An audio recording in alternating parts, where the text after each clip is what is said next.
What's up everybody and welcome back to another video. Summer is here and that marks the arrival of the Steam Summer Sale, one of the biggest PC gaming sales of the year. Thousands of games are heavily discounted and I'll be listing some of the best deals of the sale. This list is in no particular order and I've chosen the games based on a couple of criteria, mainly the quality of the game, the amount of playtime you can get out of them, and of course the price. It's impossible to cover everything and there's tons of great deals, so this list will be limited to the games that I personally played and can wholeheartedly recommend. Let me know in the comments down below what your favorite deals are. But with all that said, let's get into it. The first game on the list is Shadow of Mordor. This game is renowned for its Arkham style combat and nemesis system. The combat and gameplay are some of the most enjoyable of any action game I've played. It's super responsive, the animations are top notch, and once you get the hang of it, you feel like an absolute god. The nemesis system allows your enemies to remember who you are and hold grudges against you. It's dynamic, and depending on who you decide to take out first, the strength of your enemies can shift and completely alter the power distribution of Sauron's army. The game does fall short in terms of story, but it's fun to play nonetheless. Although Shadow of Mordor is 3 years old, it's still on par with some of the recent AAA titles in terms of graphics. For a measly $4 USD or $6 Canadian, you're pretty much committing larceny at this point.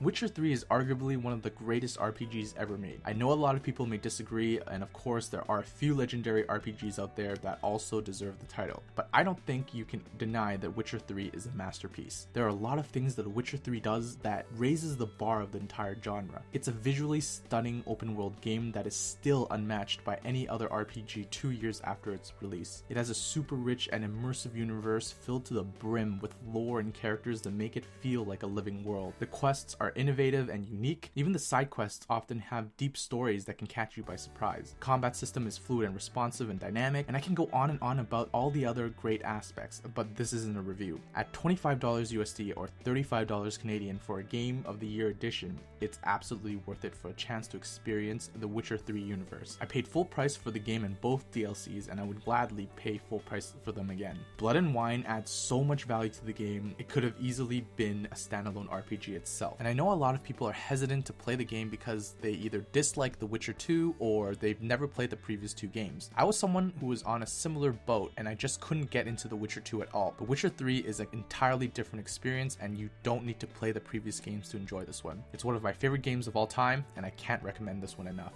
Dragon Age is now a household AAA title, but it all began with Origins. In conversations about great RPGs, Dragon Age Origins often comes up. It is no doubt the best of the trilogy and one of my all-time favorites. The universe and lore is on par, if not better, than the Witcher universe. The game uses a tactical pause combat system which may deter some people, but the enticing storytelling is unmatched. It offers great replay value because many of your decisions will greatly alter the plot of the story and the world around you, as well as the character interactions. Many games today claim their game worlds are dynamic and the story is driven by your choices, but Dragon Age Origins is one that actually delivers on that promise. It's a game that takes building relationships with your companions to the next level, and it's one of the games that pioneered the idea. Like Witcher 3, I've sunk hundreds of hours into this game, and for under $8 for the Ultimate Edition, it's an insane value. Next up, we have a pair of fantastic platformers, Hollow Knight and Ori and the Blind Forest. I'm listing them together because they're similar games and both are priced at about $11. Both have fantastic visuals and wonderful soundtracks, but they excel in different aspects and create an almost contrasting atmosphere. Hollow Knight has a much darker environment and is superior in terms of combat and exploration. Ori, on the other hand, has bright and flashy visuals and has a clear edge in terms of storytelling and emotional appeal. It really depends which elements you value more and the type of experience you're going for, but you can't go wrong with either.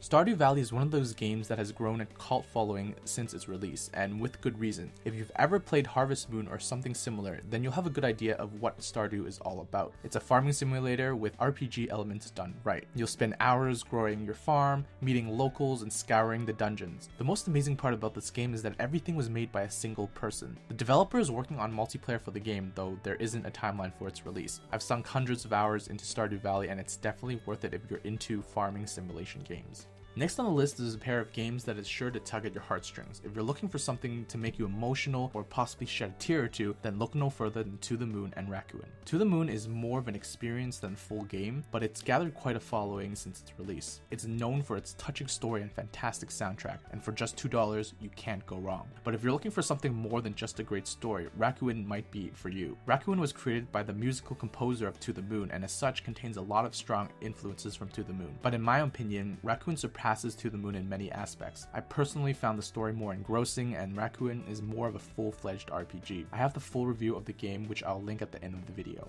Bioshock Infinite has one of my favorite gaming stories to date, and many argue that the original Bioshock was the best of the trilogy, but I personally disagree. Don't get me wrong, the original Bioshock is absolutely fantastic, and I've played through it multiple times myself, but the story of Bioshock Infinite is just so mind-blowing. In contrast to the original, the game is bright and vibrant and not very scary at all, but irrational games somehow create an atmosphere that gives you a feeling of uneasiness, and you just simply feel creeped out underneath the seemingly wonderful world around you. It's a fantastic juxtaposition that hasn't been recreated in any other game I've played.